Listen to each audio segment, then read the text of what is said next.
Thiruvananthapuram വെമ്പായത്തെ amusement പാർക്കായ happy ലാൻഡിൽ ride തകർന്നു വീണ അപകടം. നിരവധി പേർക്ക് പരിക്കേറ്റു. സുരക്ഷാ മാനദണ്ഡങ്ങളിൽ വീഴ്ചയുണ്ടായെന്ന ആരോപണം ഉയരുകയാണ്. ഇതിന് പിന്നാലെ പാർക്ക് അടച്ചിടാൻ അധികൃതർ വാക്കാൽ നിർദ്ദേശവും നൽകി. വെമ്പായത്തെ ഹാപ്പി ലാൻഡിലാണ് അപകടമുണ്ടായത്.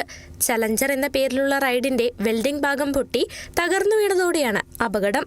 റൈഡിലുണ്ടായിരുന്ന 150ഓളം പേർ താഴേക്ക് വീണെന്നാണ് ദൃക്സാക്ഷികൾ പറയുന്നത്.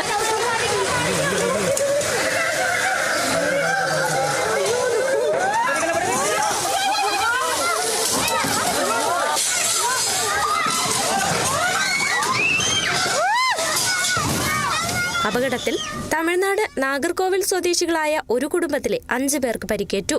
മനോരഥി, സീമണി, മാലിനി, ശ്യാം ഡാനിയേൽ, റോസ് എന്നിവർക്കാണ് പരിക്കേറ്റത്. എല്ലാവരെയും ആദ്യം വെഞ്ഞാറമൂട് സെന്റ് ജോൺസ് ആശുപത്രിയിൽ പ്രവേശിപ്പിച്ച ശേഷം തിരുവനന്തപുരം മെഡിക്കൽ കോളേജ് ആശുപത്രിയിലേക്ക് മാറ്റി. ഒരാളുടെ കാലിനാണ് ഗുരുതരമായി പരിക്കേറ്റത്. റൈഡിൽ ആവശ്യമായ സുരക്ഷാ പരിശോധനകളും മാനദണ്ഡങ്ങളും പാലിച്ചില്ലെന്നാരോപിച്ച് സന്ദർശകരും നാട്ടുകാരും രംഗത്തെത്തി. അപകടത്തിന് പിന്നാലെ പാർക്കിൽ പരിഭ്രാന്തി പടർന്നു.